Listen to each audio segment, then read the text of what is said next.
maxaan herdama qabaye rugumo aan iga ba'aye calool xuma hadalla beera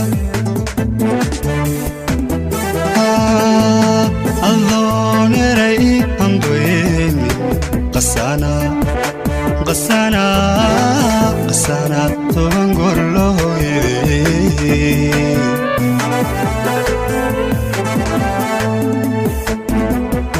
daawadayaal iyo dhagaystayaal waxaan idinkugu talagalay inaan hawada idin soo mariyo qiso aad iyo aad u xanuun badan haddii ay dhagahaaga ku dhacaanna ay ilintaada iska qaadanayso qisadan waa qiso jacayl oo dhaba waxayna dhex maraysaa lamaanaha kala ah Ashraf iyo Istaahil. Ashraf waa wiil aad iyo aad u jecel inuu dadku xiriiriyo isla markaana kalsooni ka keensado qofka uu la haasabayo. waxaan ahay ruux u heelan qofaan anashada u jeed uqaydana lay kamaala jawaaba lamooda hooto maxaad oo tidhi naftayda. maalin maalimaha ka mid ah Ashraf oo wadada maraya waxa uu indhaha ku dhuftay gabadha aadka u quruxda badan ee Istaahil. markii indhaha uu ku dhuftay kadib wuxuu ka codsaday inay isbartaan iyaduna waa ay ka aqbashay. telefoon ayay kala qorteen, magacyada ayay isku sheegeen, kadib waa la kala tagay. Ashraf ayaa soo wacay durbadiiba wuxuu u sheegay inuu lambarka isaga wato ayna ku safgaraysata magaciisa si aysan ugu qaldin qof kale. wuxuu ka codsaday in xiriirkooda uu noqdo mid wanaagsan oo miro dhal leh, laakiin labadooda durbadiiba waa isfahmeen. markay isfahmeen kadib Ashraf ayaa aad ugu qanacsanaa inuu xiriirkeeda wanaajiyo.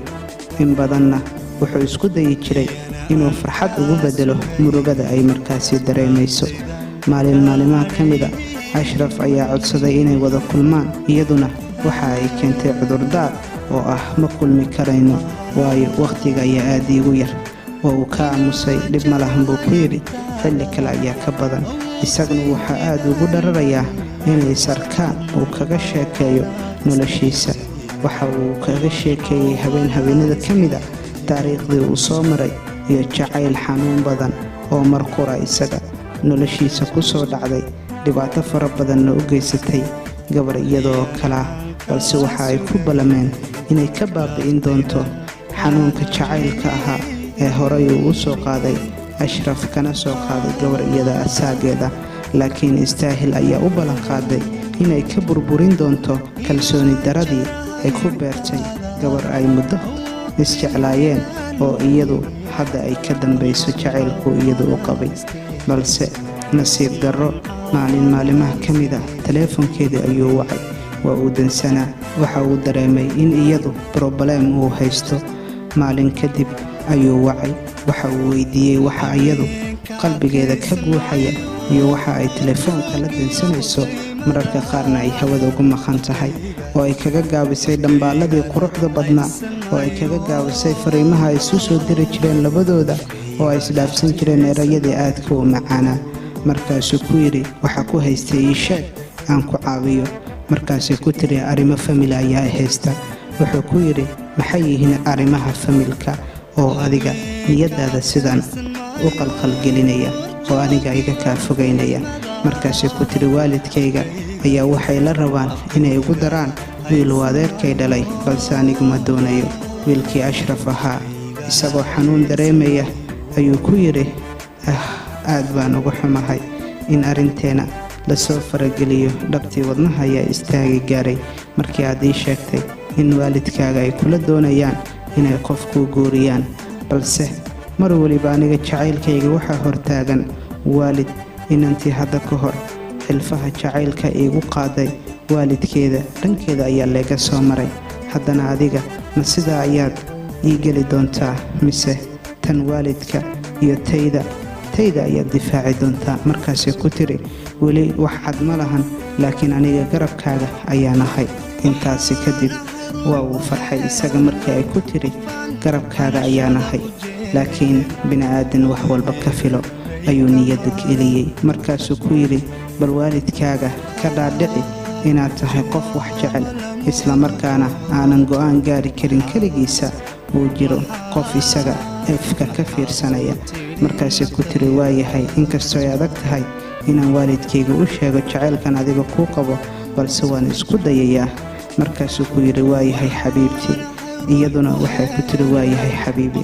sida ayaa lagu kala tegay. wiilkii Ashraf ayaa soo wajahay walwal iyo walbahaar, fakir iyo murugo, fajac iyo layaab, amba kaag iyo caajis fara badan ayaa durbadiiba soo fuulay. laakiin haweenada ka mid ah ayuu haddana wacay. waxa uu weydiiyey xaaladda meel ay maraysa. markaasay ku tiri, wax walba waa okay. intaasi kadib jacaylkoodu aad u socdo, xiriirkiisoo xawlo ku socdo, kalsoonidii oo sii dheeraanaysa, oo xadkii ka sii baxday kalsooni laysku qaba awgeed, jacaylku xitaa uu noqdo mid ku sigta inuu burburo. laakiin waxaa maalmaha ka mida dhacday inuu codsado inay wada kulmaan. haddana ay ku tiro, waan mashquulsanahay. markaasuu ku yidhi, adiga jacayl ma ahan waxaaga, ee waa waali. maxaad ku diidan tahay inaan wada kulanno, aan wada fariisanno? miyaadan jeclayn? miyaadan doonayn inaad maqasho oraahda macaan ee afkayga ka soo baxaya? miyaadan doonayn inay indhahaaga iyo indhahayga isku dhacaan si aynu isu dareensiinno jacaylka aynu isu qabno? ma waxaad doonaysaa in wakhtigeenna aan ku soo koobno telefoon oo keliya? ma xiriirkeenna telefoon ayaan ku dhammaysanaa ilaa uu ka soo afjarmayo? maya ayay ku tiri, bal maalmaha ka mida ayaan kulmi doonnaa. intaasi kadib waa uu niyad jabay. dib dambe wuxuu ku yidhi, kaa codsan maayo inaan wada kulanno, laakiin ogow, maalin ayaa dhici doonto adiga aad iga baryayso inaan wada kulanno, anigana aan aad ugu farxayo kulankaaga. markaasay ku tiri, waad mahadsan tahay. wiilkii Ashraf ahaa fakarkiisii ayaa sii kordhay. markaasaa haweenada ka mida ayuu wacay. wuxuu ku yidhi, maxaad iga damacsan tahay oo aad ii soo wici laadahay, oad iiga jaratay fariimihii? ma arrinta waalidkaaga ayaad doonaysaa inaad meel mariso, mise taydii ayaad doonaysaa inaad meel mariso? maxaad ka fikaraysaa? markaasay ku tiri, arrinta waalidka ayaan meel saari la'ahay, waan garan la'ahay. waxaan adiga ku dhaho, waxaan waalidka dhahana waan garan la'ahay. markaasuu ku yidhi, tan waalidkaaga qaado, tayda iska daa, aniga waa noolaan karayaa. markaasay ku tiri, waalidkayga tiisii waan qaadan doonaa, laakiin adiga sideen kugu qanciyaa?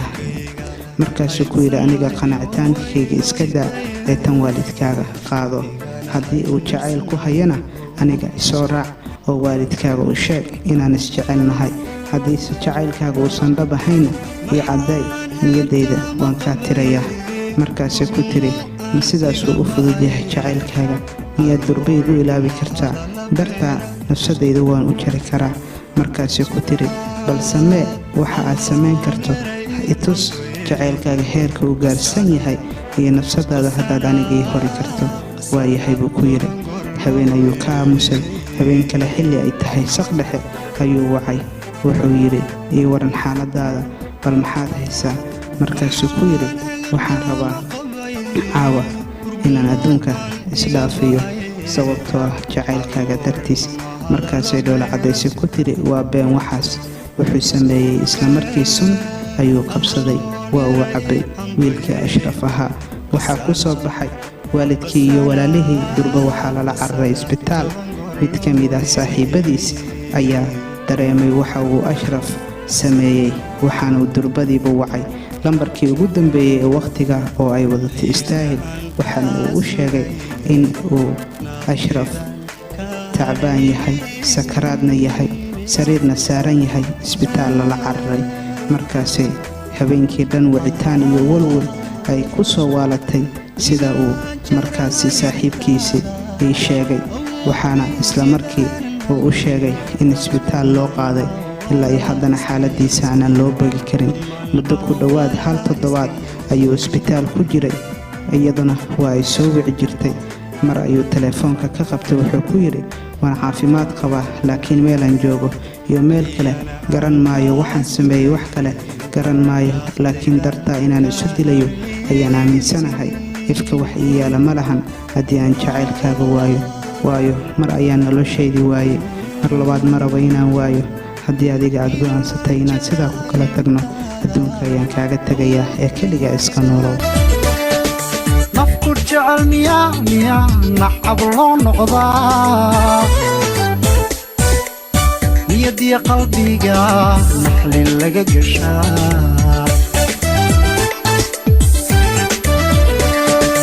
intaasi kadib dambaalo ayay u soo dirtay oo ay ku qancinayso balse kalsoonida waa muhiim markaasuu ku yidhi dambaaladan ma ahan mid qalbigayga xamili kara laakiin waxaan rabaa wax muuqda inaan arko bal imow indhahayga arag waxa ka muuqda bal arag xanuunka haya bar aadaarkayga baxaya fiiri siduu wejigayga isku beddelay iyo sunta siday ii gashay markaasi ku tiri mar baan ku imaan doonaa imtixaan ayaa hadda ii socdo jaamacaddii imtixaan ayaan u fariisan rabaa waan ku imaan doonaa markaasuu ku yidhi waayahay isagoo xanuunsan durbaba isbitaalka markii laga soo saaray fariin ayuu u diray wuxuu u sheegay inuu hadda caafimaad dareemayo laakiin uusan ku kalsoonayn inuu iska sii joogi doono in kale haweenada ka mid ah waxaa dhacday inuu taleefoonka ay ka qaban weyso subaxiina ay ka soo jawaabi weyso habeen kale uu ku dhaho maxaad igaga aamustay